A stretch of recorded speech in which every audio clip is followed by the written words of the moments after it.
All right, am I live here? Cool.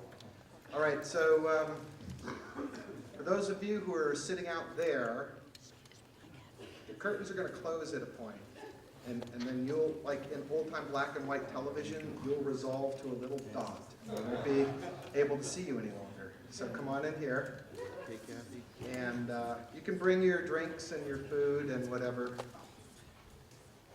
and we should be ready to go.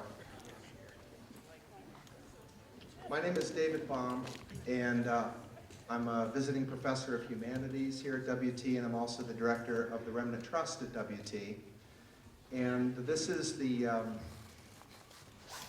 fourth year that I've been here working with Remnant Trust materials and, among other things, helping to organize and occasionally even to deliver the lectures that are associated with our collection. And as Dr. Schaefer remarked earlier this evening, one of the things that we like to do with the books is to kind of provoke people to come out and to kind of connect some of the ideas and some of the issues in the books with some of the reflections that we're able to offer through our various speakers.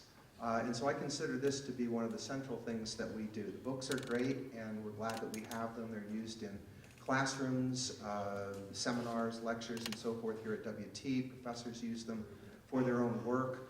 And as many of you know, we also use these works now to do sort of outreach to area high schools. We've had a very successful program with these works.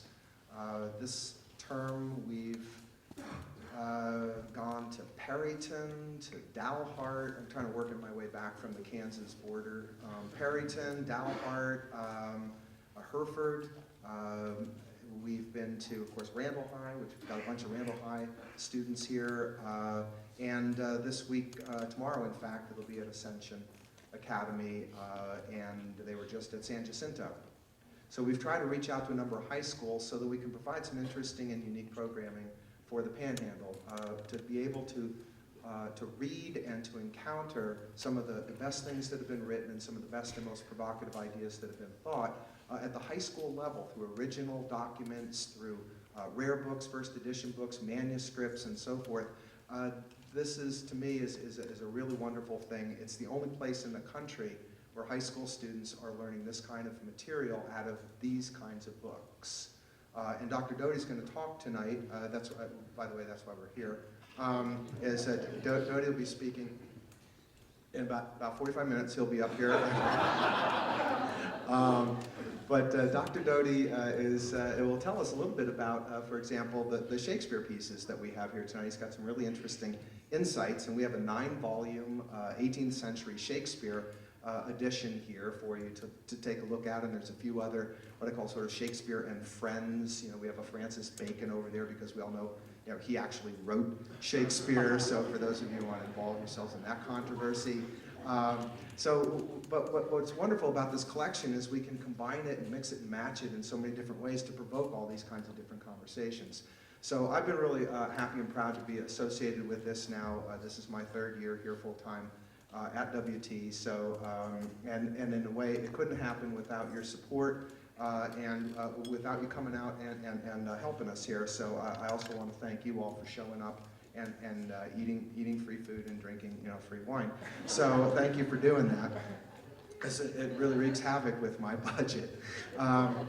So anyway, there's a point about 20 minutes or so into Alice's Restaurant. That's an album from the 1960s, in which Arlo Guthrie, after complaining bitterly about his experiences of being arrested on Thanksgiving Day of 1965, he says, but that's not why I came here to talk to you tonight. I came here to talk to you about the draft. And so I didn't come here to talk to you about me and the Remnant Trust necessarily, but to talk to you about Jeff Doty. And I'm really excited to know Dr. Doty. He's one of a clutch of very young and talented professors that we have here at WT, who I believe personally are kind of ratcheting our game up here. Those of us who are a little more seasoned look at the Dr. Doty's and we realize that we've got some good colleagues coming up behind us, and it's really inspiring. And Dr. Doty works on Shakespeare. He works on the intersection of politics and sort of the popularity of Shakespeare. Sort of Shakespeare as a cultural phenomenon as well as an author himself. And he comes to us, he's a native Texan, so don't hate on him. He's from Tarleton, he got his BA from Tarleton University, from Tarleton State. Went to Iowa to get his PhD, a wonderful school for literary studies of all kinds. And then he came here as the Wendy and Stanley Marsh Professor of Shakespeare Studies. So he's a pretty smart guy. He's got a book pending. And tonight he's going to talk to us, I hope, on theme. I spent about 2.5 hours talking with him at the Palace. So we had like 3 or 4 coffees. So in 2.5 hours, we got about 11 days worth of conversation in. So it went pretty fast. But what I remember was fascinating. And I think he'll talk directly to his areas of expertise tonight. So I'm quite thrilled. So too late to say without further ado. But I would like you to really give a warm round of applause to one of our gifted young professors, Jeff Doty.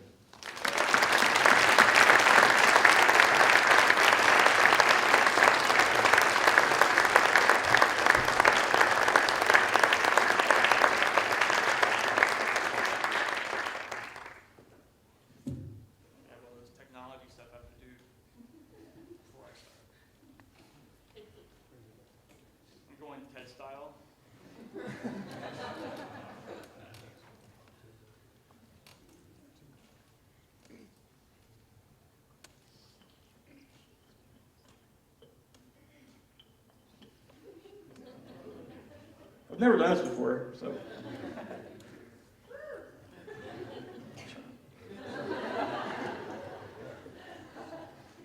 me turn my clicker on. Okay, so I'm really touched that so many people have come out for this talk, especially all my students and former students. I decided I wanted to be a college professor when I was about 19 years old, and it's just been a really great life. To just be able to talk about ideas and read Shakespeare with students and to be paid for that is pretty incredible. Let me get my speech. So one of the worst things about being a Shakespearean, to study Shakespeare professionally, is when you meet people and they ask you, you don't really think that Shakespeare wrote his plays, do you? And I realized after I gave David this talk title to publish that I seemed to be inviting that kind of inquiry. Improbable Shakespeare. Well, of course it's improbable. He couldn't have written those plays. He was just an illiterate guy from Stratford-upon-Avon. So, since giving him this title in September, I've been kind of paranoid that someone's going to hijack my talk. Or think that I was one of those crazy people who think that Shakespeare didn't write his plays, which would mean that I believed that these Elizabethans pulled off the greatest conspiracy in human history. These people who basically hated each other would all keep this giant secret, a secret even bigger than NASA's fake moon landing. So in honor of that, I give you our first slide. There's a cottage industry of publishing works that argue that Shakespeare did not write his own. My favorite is this one. We want this guy to be our Shakespeare. So if you're, this is a form of thought that was actually invented by Americans in the 1860s. Before 1860, nobody questioned Shakespeare's authorship of his own plays. And it doesn't surprise me, and it shouldn't surprise you, that this form of thought originated in a country that is sort of famous for bucking authority, especially cultural authority, that being America. And all these theories follow the same rules. I'm not going to read this, but this is the playbook of the anti-Stratfordian argument, which is basically the anti-Shakespeare argument, that somebody better wrote Shakespeare's plays. So Shakespeare has a long history in America, and one of those episodes is this theory. But as contrarian as Americans can be, we also love Shakespeare. And Shakespeare is who he is in the world today, largely because Americans adopted him as our own writer. And that's one of the things I'm going to talk about tonight. So, although, back to my title, Improbable Shakespeare, although we often equate Shakespeare with culture itself, I'm going to talk tonight about how improbable it is that Shakespeare became the center of what's called the Western canon. And the Western canon is sort of like all the books we think are most important and that we want to teach and read and preserve. If you're interested in the anti-Stratfordian argument or why it's dumb, you should read this book by James Shapiro. It's pretty brilliant. So there's 3 parts to my talk tonight. First, I'm going to start with a really obvious fact, but something that could be unpacked. Shakespeare wrote plays, and plays are very ephemeral things, usually better watched than read. In Shakespeare's life, plays were not considered literature. They were recreation. That's why they're called plays. And this is important for tonight. This is important for why Shakespeare is improbable, is that Shakespeare never set out to write books.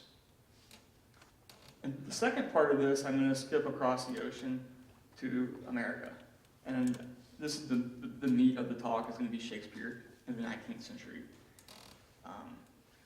How he got adopted as an American writer. And it's really easy to imagine an alternative history. Because the moment when Shakespeare was adopted as a writer who's really important to Americans was at the height of American hatred of the British. Well, maybe at the height, because that would be the Revolutionary War, but in the 1840s, they really adopted Shakespeare as their own. And I'm going to talk about that.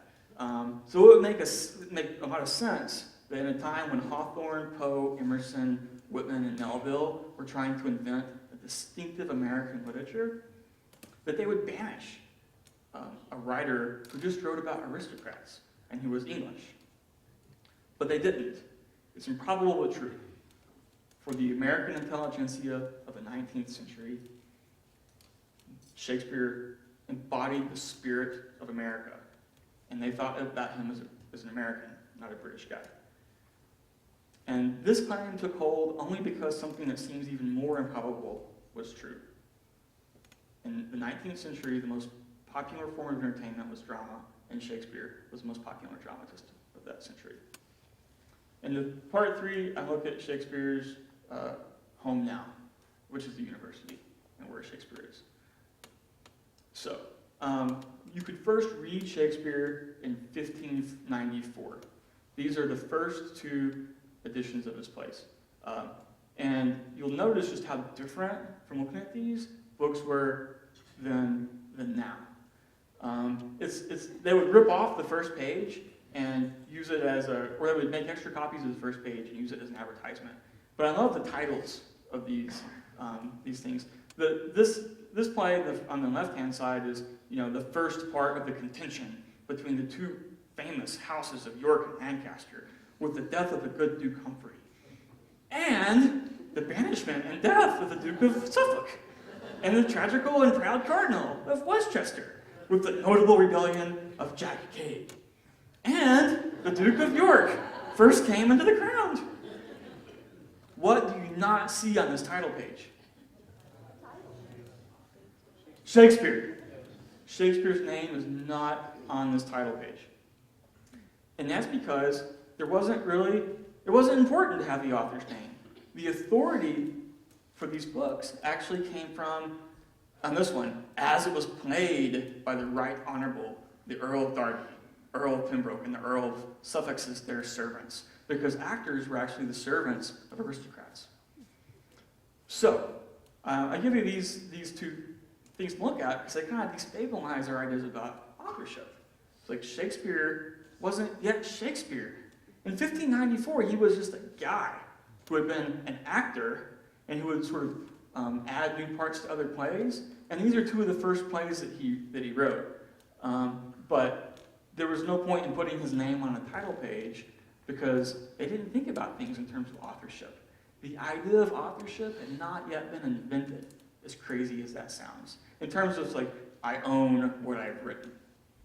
So, thinking about how Shakespeare came to be one of our touchstone writers is germane to the purpose of the Remnant Trust at WT's mission, which is to think about how ideas are transmitted and preserved. And those things are transmitted and preserved through books. That people have been reading Shakespeare for 419 years might suggest there's something of value in those books. Something that they felt uplifted or improved by, something they felt was worth sharing with others. So what were Shakespeare's ideas? So in other words, before I talk to you about like how Shakespeare came into being an author, you might think about, well, what's so important about Shakespeare? So after 13 years of continuous research on Shakespeare, I can say that I don't know what his ideas are. Okay? Who knows? But we can ask a better question. What kinds of things does Shakespeare obsess about in his 38 plays and his many poems? I can answer that. Everybody's answer would be different, but here's my answer. The first thing he does is he obsesses about strong emotions. Ta-da! Shakespeare maps out our relationships with each other, and he renders, like nobody else, the strong emotions that our attachments to other people and our ideas can produce. This is the Shakespeare of love. But love's not the only strong emotion, but it's what I'll focus on because it's what you probably know best about Shakespeare. This is the kind of love that we fight and die for. This is the Shakespeare of Romeo and Juliet, of Othello, of King Lear, of The Tempest, and a lot of his other plays. This Shakespeare was kept alive, especially by the theater, because it was really fun watching this kind of stuff on stage. It's also the romantic Shakespeare, the Shakespeare that was loved of Keats and Byron and Wordsworth. The one valued for showing the inner life of human beings like no writer before him. So that's my first idea, is that Shakespeare writes strong emotions. The second is politics. Shakespeare is obsessed with power. And I think that Shakespeare's obsession with power has a lot to do with the American adoption of Shakespeare. In an era in which it was technically illegal for regular people to talk about politics, Shakespeare mined Roman history, English history, and contemporary politics to show his audience how power really worked.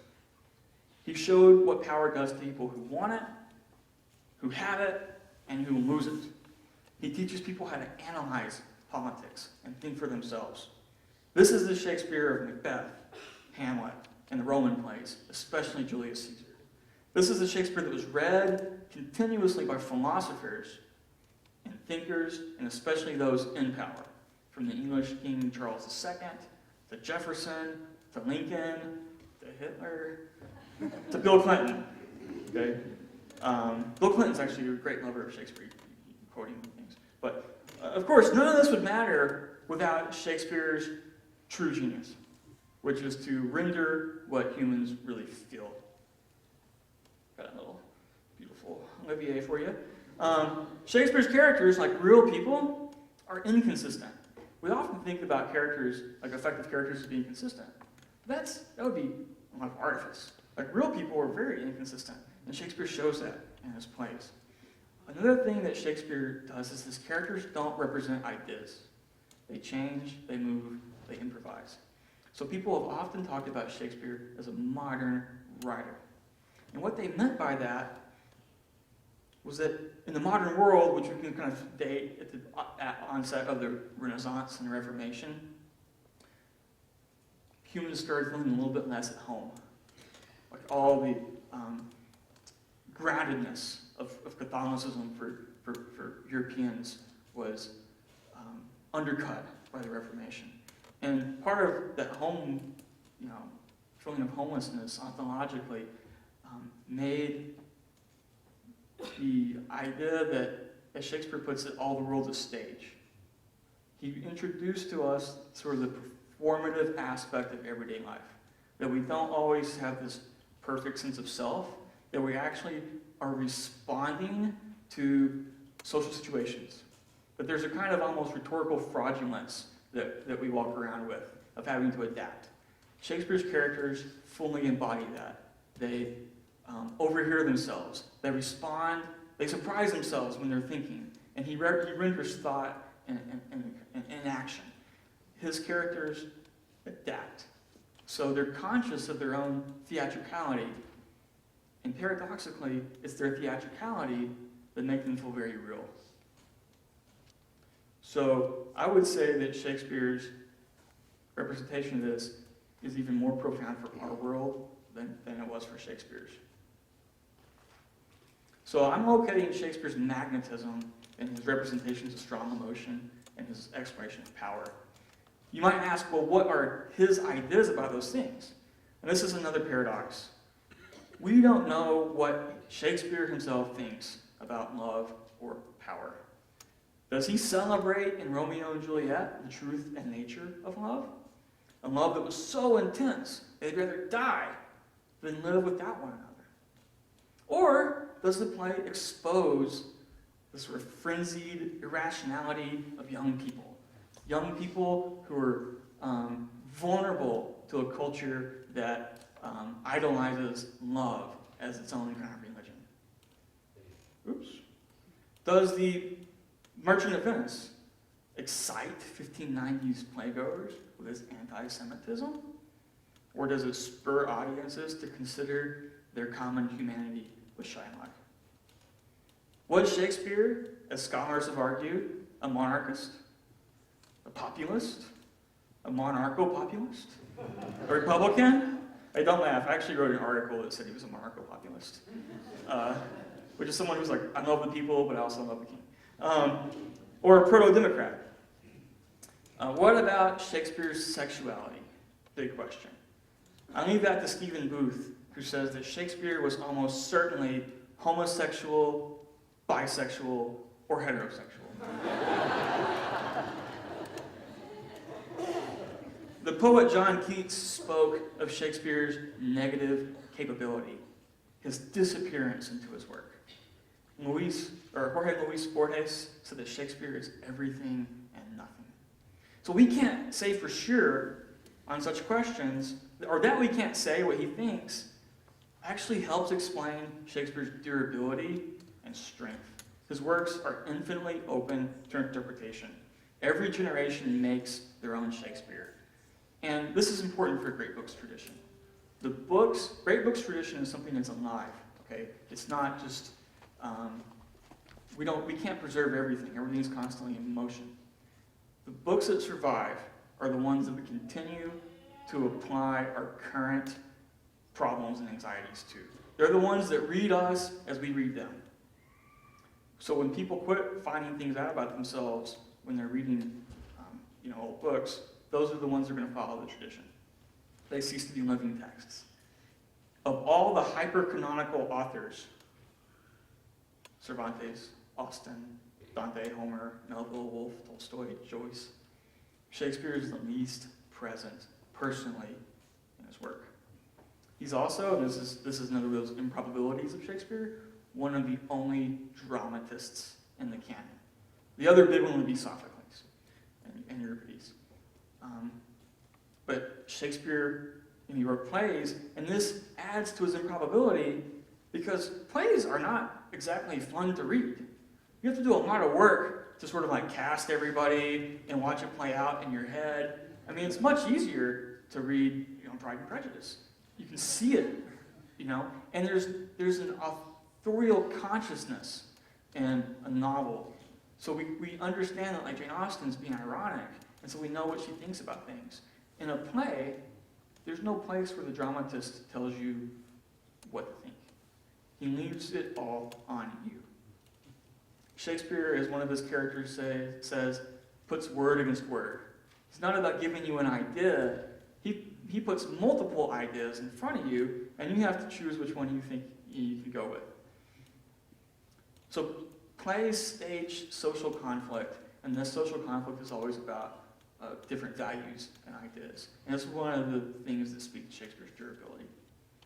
Great literature is rarely didactic.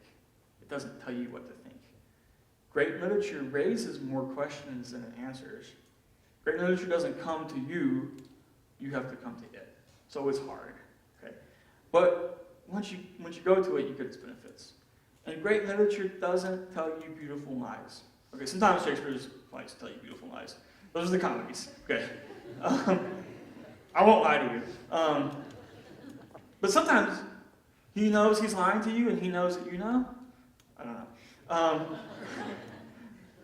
know. But great literature is not supposed to give you beautiful lies, but it should give you a thrill of confronting, some big truth, and there should be a comfort in that. So I want to move sort of from these ideas to how Shakespeare was transmitted to books. So here's a simple claim. Shakespeare didn't write books, he wrote plays. Not in the way that we think about books. So here's another picture of the Globe Theatre where his plays were performed. When he came to London sometime between 1587 and 1589, he was an actor. The professional theater was only a decade old. This was a brand new thing that hadn't existed in Europe since the Greeks. And even then, it wasn't a professional theater, that was a ritual religious theater. So this is the first kind of capitalist theater that ever existed. It was newly invented, and it was an art they needed because they had just broken the entire edifice of their social life. I'm talking about the Reformation.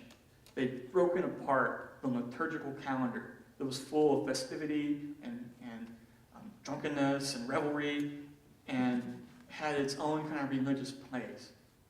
So in that place, they built a new kind of recreational theater, the first permanent theaters in Europe. But writing for theater stuck you really low on the social ladder. Okay, it was like a notch above someone who collected dogs for bear baiting, which went on next door. This was like their favorite sport was to get a bear, chain him up to a pole, and have dogs attack him. Literally, right next to the theater was a bear baiting theater. Okay, and the people who ran that enterprise were actually the same people who also owned the theaters. Okay, it was also had the cultural status of someone who was just barely above a vagabond, or a prostitute, or a pickpocket. And these are people who were, famously said to go watch plays. So the theater people were regarded as unholy miscreants, and even their audiences were thought about as being drunken and low life, etc. So the lifestyles of the most famous playwrights did not help them. Christopher Marlowe was a spy who got stabbed in his own eye by his own dagger in a bar, and was accused of sodomy and atheism and being a filthy playmaker. And of all the great quotes from the government deposition on Marlowe, these are my favorites. He said that the first beginning of religion was only to keep man in awe, and they, all that love not tobacco and boys, were fools. Okay? These were kind of outrageous ideas in 1592. Okay? So Marlowe was the first famous playwright, and he was just sort of famous for writing plays that were about, really iconoclastic, anti-power, anti-authority plays, and he himself kind of lived that life. Now, his roommate, Thomas Kidd, another great dramatist, well, he died after the government questioned him about Marlowe, which means they tortured him almost to death, and he died afterwards. Another famous playwright, Ben Jonson, son of a bricklayer, went to Westminster, got a great education, then went off to war, killed a man in a duel in front of both armies, came back, started writing poetry and acting, and then, he's like a really I guess, aggressive guy, and he later killed an actor in a fight.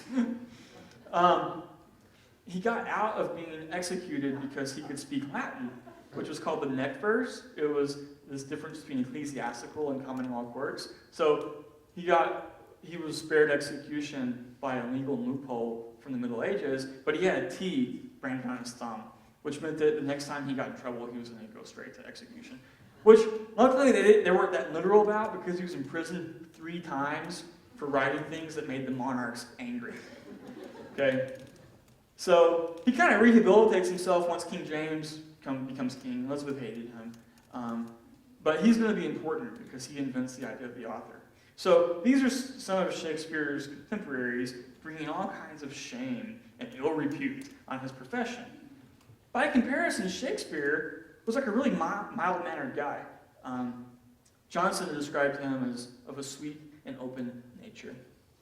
Against the social stigma of his profession, Shakespeare bought a coat of arms so that he could advertise himself as a gentleman, and that's why he could sign his name Master William Shakespeare.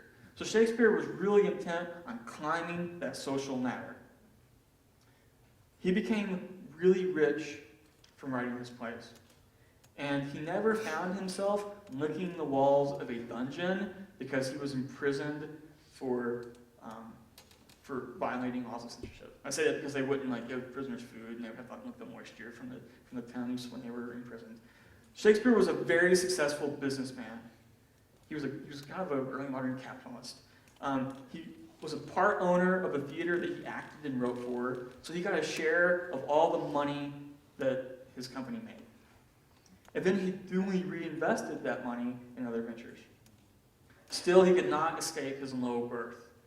Johnson, super, on the attack, this vulnerability that Shakespeare put out there, attacked Shakespeare's motto, non sanstruit, not without right. And Johnson wrote a play where a foolish character, buys a coat of arms, and he says, well, I'm going to get my motto to be not without mustard.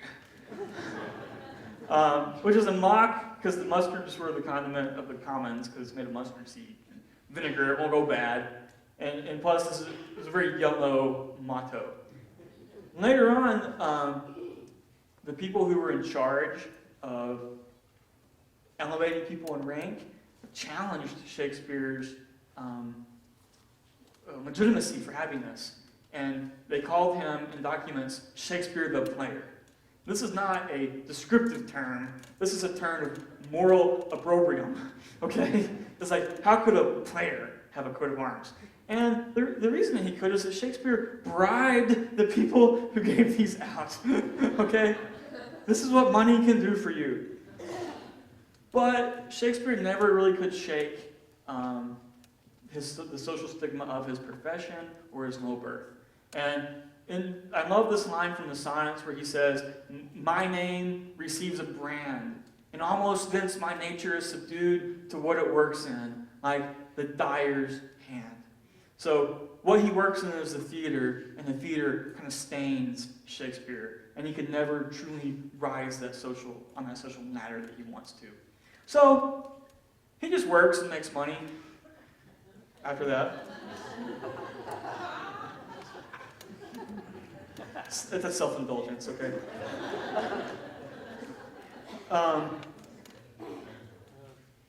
18 of Shakespeare's plays were published in his lifetime, some multiply. These are called quartos. They're cheap editions. They're basically like a paperback. But Shakespeare himself does not seem to have been interested in the publication of his own works. Most of the quartos have lots of errors in them, and it's not until 1597 that his name even appears on one. So a lot of these things were printed before they even think to put his name on it. But when they do, it means that they think that Shakespeare's name is going to help sell this book. By which I mean, he was well known, and he was popular. He had a good sort of market value. One of the reasons that we know that Shakespeare didn't really care much about this is that most books that were published were full of poems from your friends, kind of like our modern blurbs. And Shakespeare doesn't have any of those in his poems, or in his plays. There's no to the reader sort of soften you up to read the play charitably. Just the play itself. So why is this? This is because Shakespeare sold his plays to his company that he worked for and was part owner of. And the reason that half of Shakespeare's plays were not published during his lifetime is it was actually really dumb to publish a play if you're part of a theater company. Because you're going to make way more money playing that script over and over and over instead of letting people read it. This is why, like when a movie comes out, they don't release the DVD of Gravity the same time it hits the theaters. You want people to go to it. So another reason you don't want to publish a script is once you do, rival acting companies can start doing your thing. And you don't want that either. So there are a few reasons why 18 of his plays were published in Quarto. One of them is that theater was a profession of radical contingency. Theater was always being blamed anytime something went wrong. Okay, so when plague hit a lot, because medieval London or Renaissance London was an incredibly gross city with open sewers running down each side of the streets, and they frequently killed dogs and cats because they thought that those were spread the plague, rather than let the rats sort of run free. So what I'm saying is that there was lots of plague in London, and when plague hit, they would close the theaters because they thought it was God's hand, like, they punish you for having these bad plays. So when the theaters were closed, Shakespeare and his acting company didn't make any money. So a way to make some money, to get some cash on hand, was to sell the scripts for a lump sum to the printers. And what the printers did with it, whatever. So that's one reason they would print. Another is that once plays stopped drawing well at the box office, they would sell them. Sort of like why things go to DVD. Finally, sometimes spurious, unprincipled people would go into plays and transcribe what was happening really quickly. And then go sell sort of a bootleg of the play, a pirated edition. This happened to Hamlet. There's a Hamlet that instead of to be or not to be that has a question, the first edition of Hamlet says, to be or not to be. Aye, that's the rub. Because whoever was writing that was like, oh, that's close enough. So Shakespeare, that seems to have made Shakespeare mad. So whenever that would happen, his company would send out a correct edition of the play. But the big point is we don't have but half of Shakespeare's plays in quarto. And we don't have a lot of those because they tend to have been read to death. And think about massive archives at the British Library, the Folger Shakespeare Library, the Huntington. It's often books that nobody likes that survive 500 years because nobody's reading them. But we have one copy of that bad Hamlet. We have one copy of that Titus Andronicus that I showed you that no one even knew existed until 1914. So that's just one of the perils of authorship. This is one of my favorite quartos, Merchant of Venice, 1600. The most excellent history of the Merchant of Venice, with the extreme cruelty of Shylock and the Jew towards the said merchant, in cutting a just pound of his flesh, and the obtaining of Portia by the choice of 3 chests, as it hath been divers times acted by the Lord Chamberlain and his servants. Written by William Shakespeare. So, the point I'm driving at is that playbooks did not have much cultural prestige. Sort of like how baseball cards, people's moms were throwing out their Mickey Mantle rookie cards, right? This is just clutter. This is especially true of the basis of the Bodleian Library in Oxford. This guy, Sir Thomas Bodley, had a servant he hired, and his only job was to buy every book that was published in London. And in 1612, his librarian presented him with an inventory of his library, and he was mad that there were so many plays in the library. And he instructed his librarian or his secretary to not buy any more plays. 1 in 40 was pure garbage, he wrote. And that one, I'm sorry, hear the difference? But despite this opposition, Johnson did this. And in doing so, he ennobled writing as a profession. And he made plays worthy of being called literature. Now, this folio was published at the same time Shakespeare was dying. Shakespeare did not know of Johnson's folio. We don't know if he would have cared. But 7 years after Shakespeare's death, his closest friends from the theater got together and put together the most important work of secular literature ever published. The first folio. And it got like the worst artist to do the picture of Shakespeare. So this is a book that was the first time that all of Shakespeare's plays that we know of were collected in one book. And they're divided into comedies, histories, and tragedies. Here's a sample page from the folio. Now, this may look like really cramped and hard to read, and it really is, but at that time, this was a luxury item. It cost £1, which is the modern day equivalent of $200, which incidentally is what Norton charges for a facsimile of this book. We can thank Ben Jonson, or let me go to this first folio facts. We got the price. There were 750 originally printed. There are 230-ish left in the world. Most of them, or a good majority. The Folger has the biggest collection. And the last two folios that went to auction fetched $6.6 million and $5.2 million each for a book. Now this is a book that you cannot steal either, because every folio is different. They were correcting the text as they were printing them, and the people who study just this have a name for every single folio. So one guy tried to steal one, and he did steal one in the 1990s, and he couldn't sell it because everybody knew who he sold. So he just shipped it back to the Folger. I'd be in trouble. If we did not have the first folio, we would only know that these plays existed by rumor. Think about a world. Well, I don't like to think about a world without Macbeth. Which, incidentally, we are staging in April here.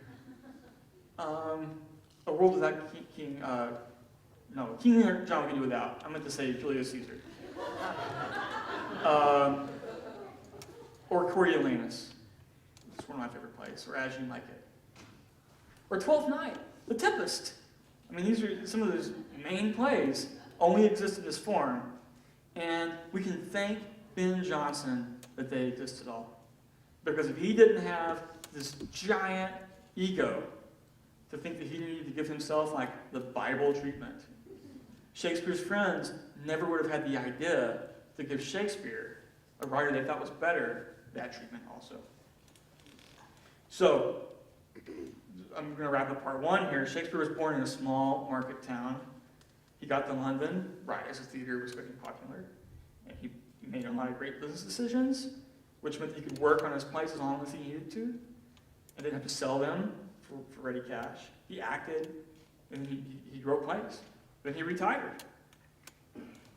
For an audience that was composed of regular people, he wrote what I think are the greatest works of literature ever penned. And it's just our good fortune that Ben Jonson was also there, sort of like the hero of the story, to legitimate plays as literature. So, part two, Shakespeare in America. What was happening at the same time with Shakespeare in America? Because there were certainly settlers here while Shakespeare was alive.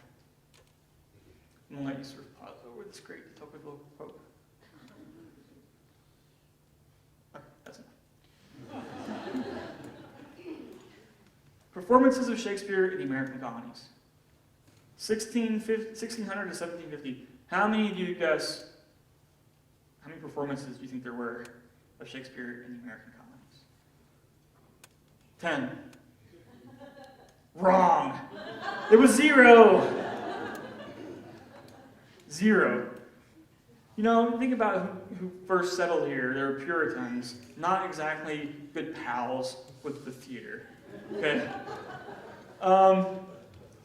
And even the royalists who settled here during the Civil Wars seem to have not been, friends of the theater either. So this is a pretty remarkable number. And here's another thing. There was only a record of one book that was even owned in America from 1600 to 1750. I mean, it doesn't mean that there weren't, but we only have evidence of one book being owned in America by Shakespeare. Now, the next 25 years, over 500 performances of Shakespeare in a mere 25-year period. So, colonial Americans did not watch or read Shakespeare, and then they did at a really alarming and kind of awesome pace. So, how did this upsurge in interest occur? Well, let's look at the dates on that. What's about to happen? Yeah, the Revolutionary War. So a few other things are happening. One is that a lot of towns in America had band plays, and they lifted those bands. And then that opened up new markets for English theater troupes to come perform.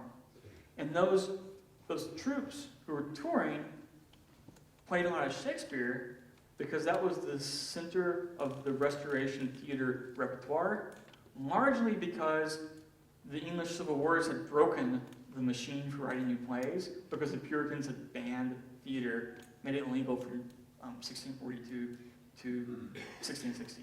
So Shakespeare was the guy that these English acting troupes played because he was free and because he had great speeches for actors to show off with. And we all know how vain actors are.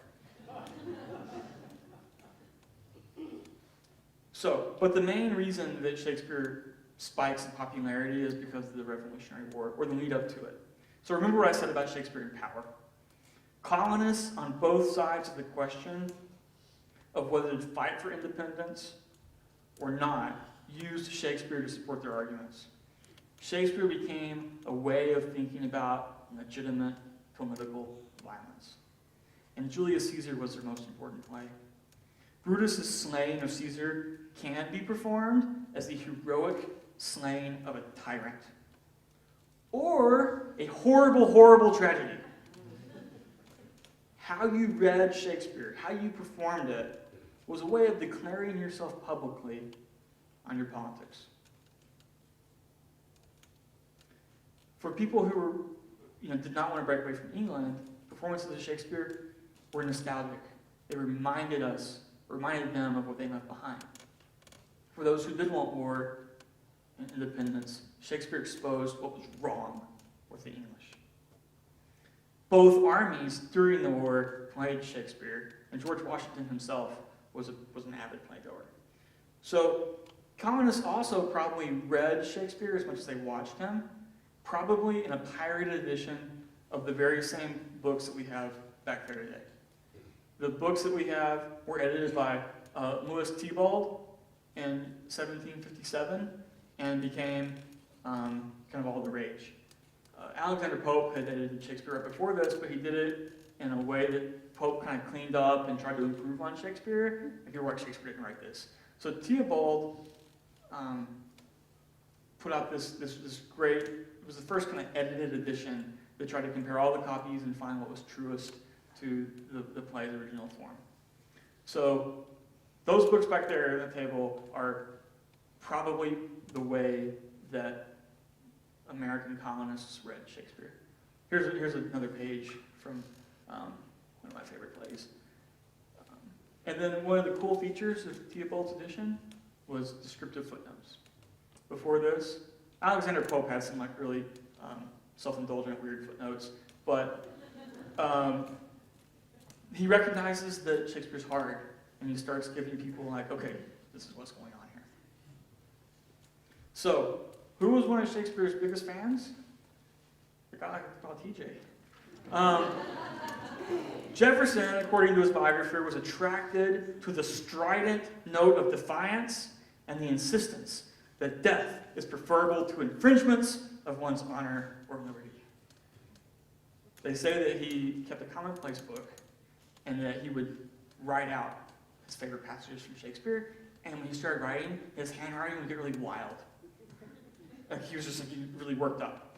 And his biographers call this his Shakespeare hand. After the war, when he was a diplomat to Paris, he came and visited Adams, who was sort of emissary to the English court, and while he was visiting him in London, they took a trip together to Stratford-upon-Avon. And John Adams wrote a letter that said when Jefferson disembarked from their coach, he got on his knees and kissed the ground on which Shakespeare was born. So, in the Revolutionary period then, Shakespeare became a means for thinking through political questions and for declaring your side. And that statistic I gave you about 0 performances of Shakespeare in that previous decade or century and a half, and 1 book owned by Shakespeare was important. Because it shows you that Shakespeare was not inherited. It was a choice to import Shakespeare to America. He helped people understand politics at that time and declare themselves. Now, before I move forward, I want to say that Shakespeare's continually been associated with political violence. You know that Lincoln was a big playgoer, and also a lover of Shakespeare. What you may not know is that his assassin, John Wilkes Booth, came from the most prominent acting family in America. I got another shot at Edwin Booth later on. He was amazing. Wilkes Booth is on the far right. After killing, they had actually staged together Julius Caesar, and John Wilkes Booth was a secret Confederate agent. And after killing Lincoln, he stayed on the run for a bit and sent to newspapers and associated himself with Brutus. So here's a moment of incredible political violence being sanctioned in Booth's mind by Shakespeare. And it's also a particular interpretation of Julius Caesar, and it's reading Lincoln through that play. On a lighter note, I have another story from the 19th century. 1845, Corpus Christi, the play is Othello, the role is Desdemona, and the actor is?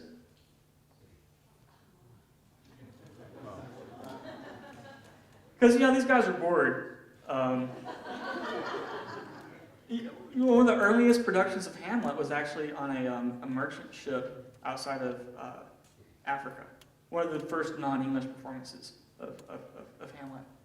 And so they dressed, because Grant was the prettiest guy, they dressed him up as Desdemona, and the result was not good.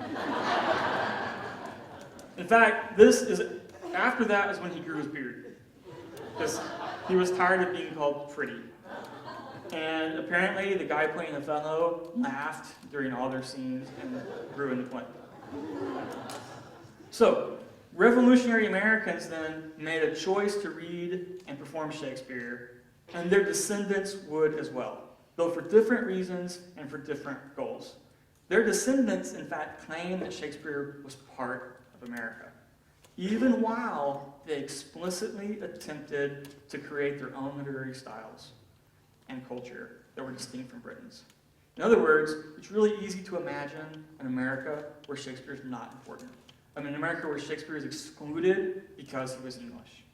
So, how did these Americans get away? And some of you are like, oh man, these dumb Americans. I wish we could have not had Shakespeare.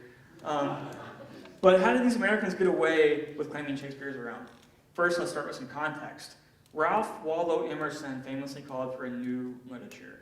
He said, our log rolling, our stumps and their politics, our fisheries, our Negroes and Indians, our boasts, and our repudiations, the wrath of rogues, and the pusillanimity of honest men, the northern trade, the southern planting, the western clearing, Oregon and Texas, are yet unsung. He was calling for a new kind of poet and a new kind of literature.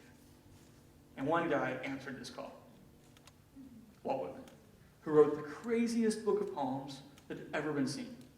I mean, I really think that Leaves of Grass is probably the most important work of American literature, precisely for how it does something with poetry that had never been done. So Americans were trying to create what we call American literature. They didn't want to just have a literature that was an extension. Jimmy, if you're going to phone call here. An extension from English literature. And they did. In a short period of time, they would have write some of the best books that ever been written. Poetry, Walt Whitman, and Emily Dickinson. Emerson gave the essay an American stamp. Edgar Allan Poe and Nathaniel Hawthorne basically invented the modern short story. Herman Melville wrote Moby Dick, and Mark Twain, Huckleberry Finn, which are two of the greatest novels ever written.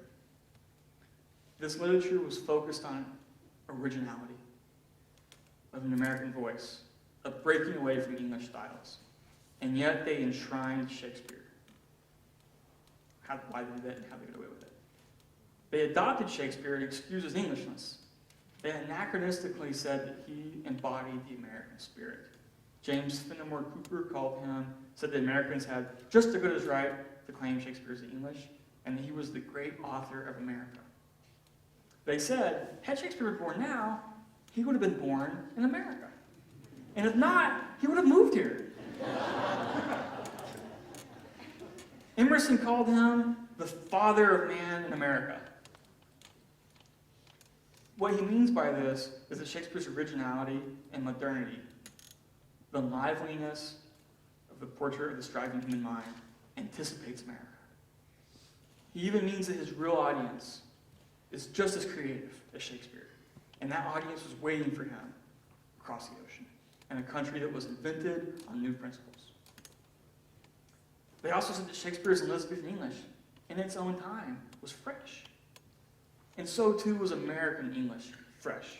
In this way, Walt Whitman had more in common with Shakespeare than Lord Alfred Tennyson, his English counterpart. So, the American cultural elite adopted Shakespeare as an American writer. But this would not have mattered if the people themselves did not already love Shakespeare. And this is another improbability to our ears. Shakespeare was already very important to popular American life. Drama was the #1 entertainment at this time, and Shakespeare, the #1 dramatist. 1 out of every 18 plays in this period was a Shakespeare play. That's a staggering number. And it's especially staggering if you consider that one of the first things every township did is they were pushing the frontier to the coast, was to build a theater. They built theaters so that acting troops could come, and then they built permanent theaters. So theater was not just an urban thing. It was really important on the western frontier. And Shakespeare on the frontier served a few different functions. It was entertainment, and it also gave the stamp of civilization. Like, you don't really feel like you're in the wilderness when you're performing Hamlet or watching someone do Hamlet. And this is the most important thing. It connected the American people in a contiguous activity. Everybody knew Shakespeare. And when everybody shares the same entertainment, this creates a shared public culture. It creates a language in which you can talk to each other. And this was really important as these people were moving from the Atlantic to the Pacific. It linked audiences from New York and St. Louis to San Francisco and all the places in between. And because audiences knew the plays so well, that was part of the fun. They felt good. They liked to judge different actors, and they were really involved in theatrical criticism, which usually meant throwing eggs and vegetables on stage. The most famous American actor was Edwin Forrest, and he did not like playing Shakespeare because his style wasn't suited to it, but he had to. He performed more Shakespeare parts than any other and he had to because audiences demanded it. That Shakespeare was common knowledge, and little towns wanted and knew Shakespeare can be seen in Huckleberry Finn. Twain's jokes about the Duke and the King wouldn't be funny to readers if they themselves did not know Shakespeare and know like bad theater companies like this. For a long time, critics and historians could not believe that regular people from the 1800s could possibly have understood Shakespeare. It seemed so hard. Those people must have gone to the theater for other reasons. Shakespeare could not have been any fun. But think about the 19th century. Shakespeare fit with their tastes. In the 18th century, critics like Pope and Samuel Johnson criticized Shakespeare's verbal excess. Or as our students would say, why is he so wordy? But in Shakespeare's lifetime, how you said something was as important as what you said, and indeed sometimes more important.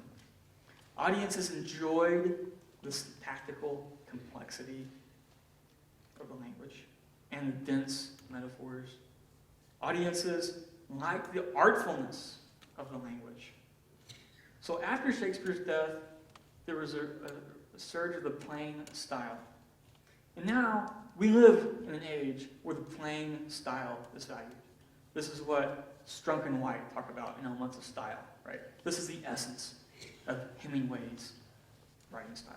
But in the 19th century, the plain style was not the preferred style. It was the high style, the kind of Baroque language.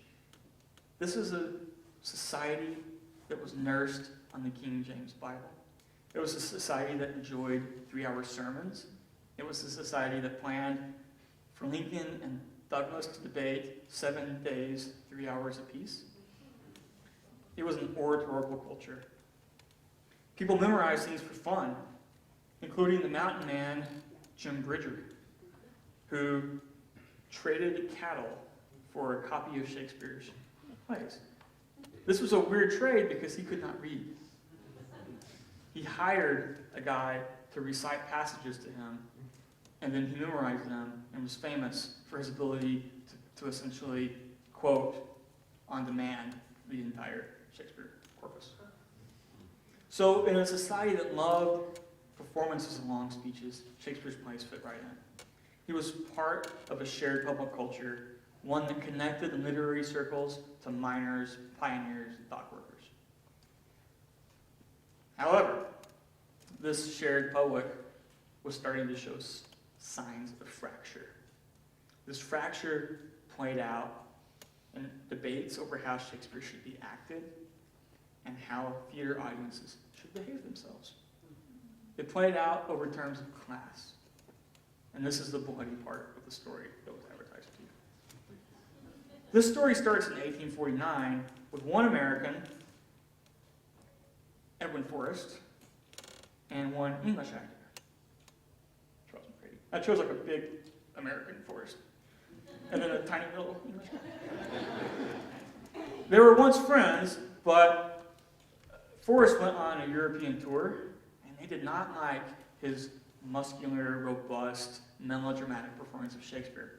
And a guy gave him a bad review. And this guy who gave him a bad theater review was a friend of Macready's, the English actor. In retaliation, Forrest went to Macready's next performance, it was of Hamlet, and during the middle of the show, he hissed. And the hiss was sort of the 19th century version of booing. Now this enraged Macready, who in the papers the next day said that Forrest was without taste. And Americans, were pretty sensitive to being called without taste by uppity British people. So this rivalry was basically on. The next year, Macready went on an American tour. And this is really funny. Every time he would change cities, playing Shakespeare plays, Forrest would follow him and put the same play on at a different theater. So when Macready played Hamlet in Baltimore, Forrest was there playing Hamlet. When he would play Julius Caesar in Philadelphia, Forrest was there playing Julius Caesar. these guys were rivals. And to understand, and it's not just these guys, but the way that people felt about the actors they loved can only be described in the way that we feel like, where is it? Our athletes. You kind of identified with your team. And McCready was English. He had a really refined acting style. And he represented all the things that Americans did not like about English. And Forrest was sort of a more robust, almost barbaric kind of guy. So you have to imagine fans. I really identify with this person as a Rangers fan.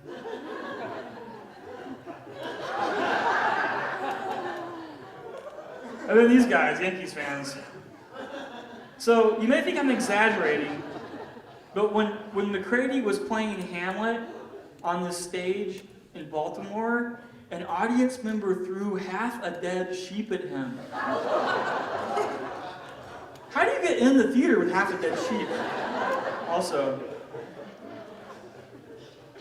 So this rivalry became more about Forrest and McCready, though. At some point, it stopped even being an American versus English thing. It became about social class and culture. Indeed, for the historian Lawrence Levine, I better change this. This conflict became the definitive breaking point of American culture into what we call highbrow and lowbrow. Okay, fancy art for the people. The theater audiences that supported McCready wanted a pure Shakespeare. No adaptations, no burlesques, no exaggerated acting styles. And they wanted their audiences to stop throwing things at the actors, like dead sheep. And generally to act like theater goers act now, which is to be very polite and act like they're invisible, no matter how bad the show is. They wanted the theater to be cultured, genteel, and artistic. Now, the theaters and audiences who supported Forrest resented an aristocratic theater. They wanted one that was a popular activity. They liked a looser, more robust, adapted Shakespeare. They also liked participating. They liked throwing things. They liked the competition. They liked making themselves heard. This all came to a head when Charles McCready was to play Macbeth at the Astor Place Theater in 1849. And this is something that was put in the newspaper to encourage working men. You can see the class, and Anglophobia is all over this document. Forrest supporters were encouraged to go ruin the play. And they bought up these plays that were really far out of their price range, and they were that expensive because this theater was supposed to cater to genteel tastes. But Forrest's people, dug into their finances, to their bank accounts, and packed the house. And they booed the whole play and threw vile liquids and rotten fruit at McCready because the show must go on, McCready just ended up having to mime out the whole show. He was really mad after this. And he said, "I'm going back to England tomorrow. You guys are just barbarians here." But the New York elite, who had contracted him to come, for them this was also important, as we want to make, we want to have a legitimate theater. So they begged him to stay. 47 of New York's most prominent people signed a petition. One of them was Herman Melville, another was Washington Irving, begging McCready to go again. And they promised, "We'll let you get through the performance this time." So McCready stayed. And the outcome, not so great. This was the most, you've seen like Gangs of New York. This is a New York that we're basically talking about. And this was, to date, the most violent riot in New York City. People were outside trying to set the theater on fire. 10,000 people showed up and filled the streets. And eventually the National Guard came and started firing on people. Why are you laughing? It's my fiancée, she has no taste.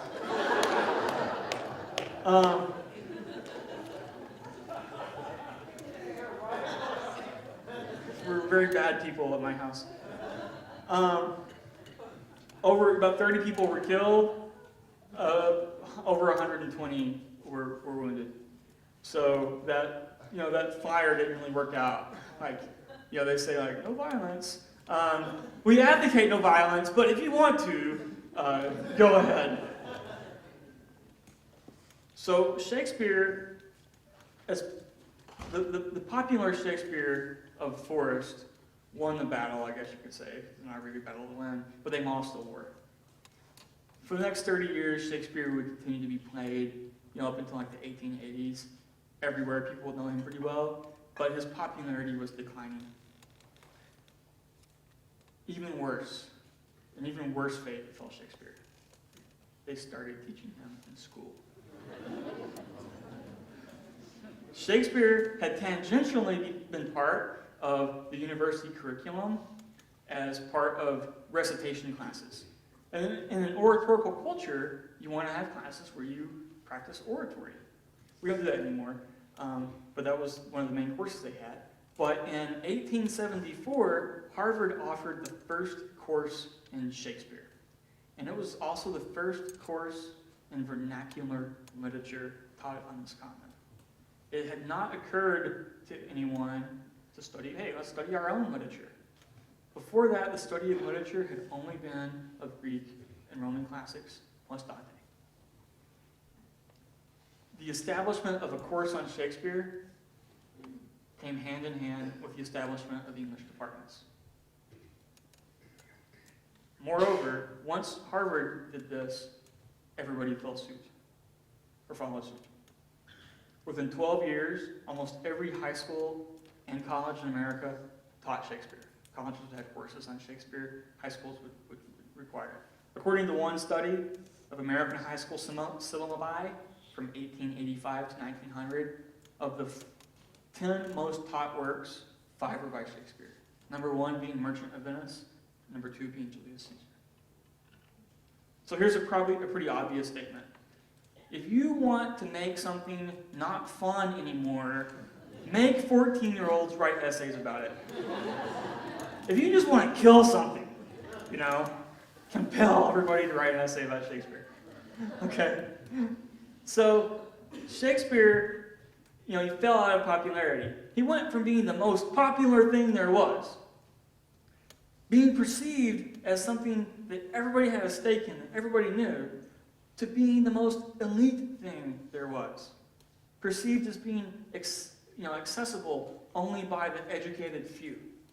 Shakespeare became synonymous with culture itself. And this is the Shakespeare that we recognize now, I think. The Shakespeare of high learning, culture, scholarship, and Shakespeare professors.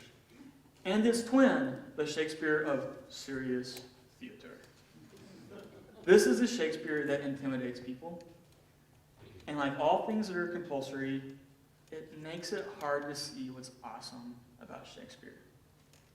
But the best teachers can crack that petrification and show their students what's worth it for them.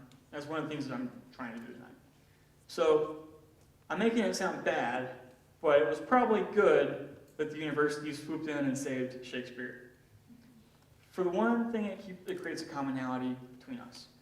He's, the one author that most people can recognize, where to be or not to be is from.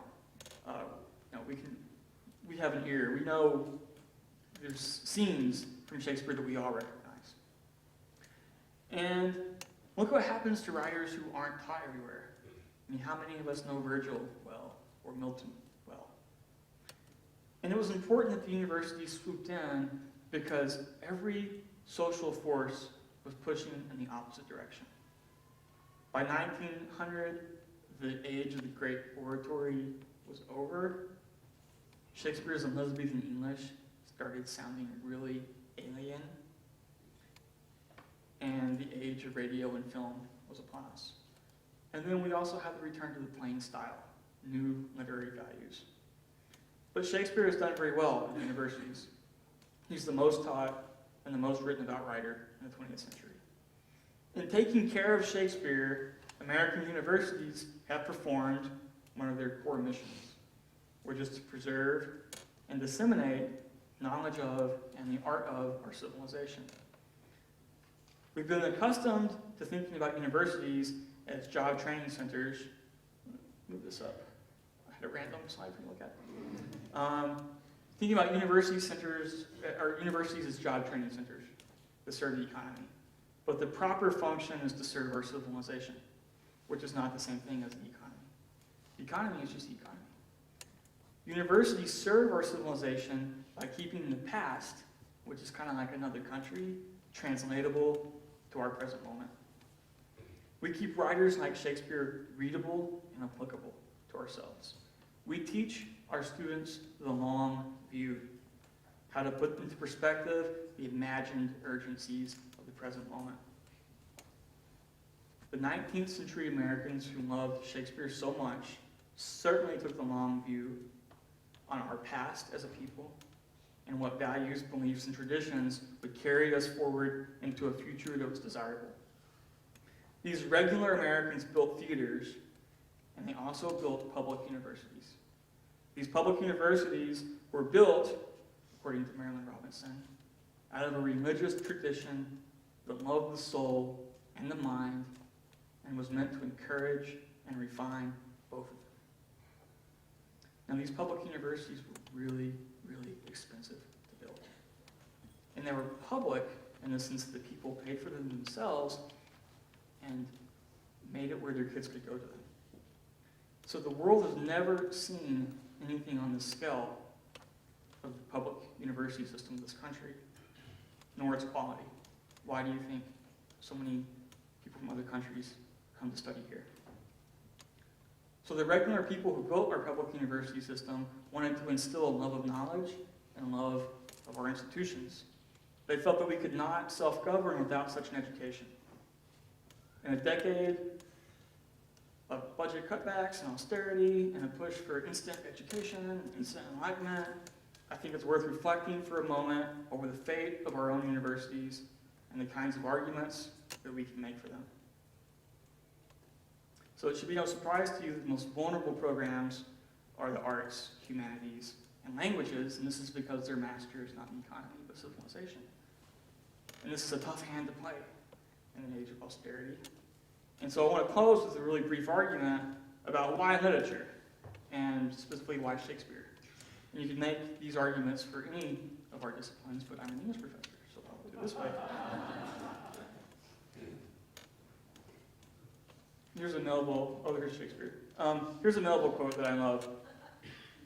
It is those deep, faraway things in him, those short, quick probings at the very axis of reality. These are the things that make Shakespeare, Shakespeare.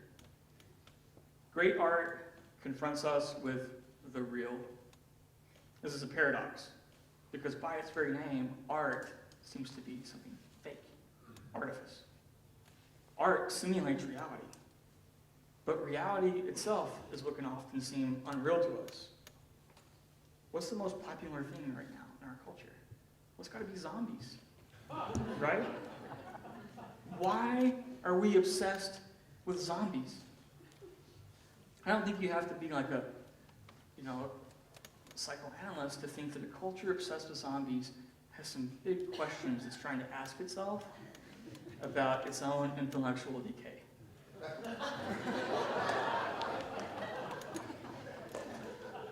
I don't think it's a coincidence that we're obsessed with people who move around like this, holding our little devices. It's dangerous walking around this building in between classes. You get run over by people who are reading their phones. So maybe we're sort of zombie cyborgs. Okay, we're dead, but we have these devices. But my point is that everything in modern life tries to close down silence. We're terrified of boredom. We're terrified of being alone. We want instant connection, total connection to everything and to everyone. And I think because of that, we kind of lose our sense of who we are and the ability to inhabit a present moment. We become numb to reality itself. And to some extent, reality, we have to be a little bit numb to it just to function. But I think that we're super zombie numb to reality all the time. And we lose sight of what's real and what is life. And what great art does is it shakes us up. It shakes us up to the reality of life itself. It makes what seems familiar strange again. Strange and weird and worth pondering and reflecting about. It reminds us of what's most important. It snaps us to attention. And it enlightens us on what ideals are worth working for. It makes us feel primal emotions that are often kind of noble emotions. For my money, this Melville quote is right. Shakespeare gets right to the real of things. That's what he's talking about, and that's why we read Shakespeare. That's it.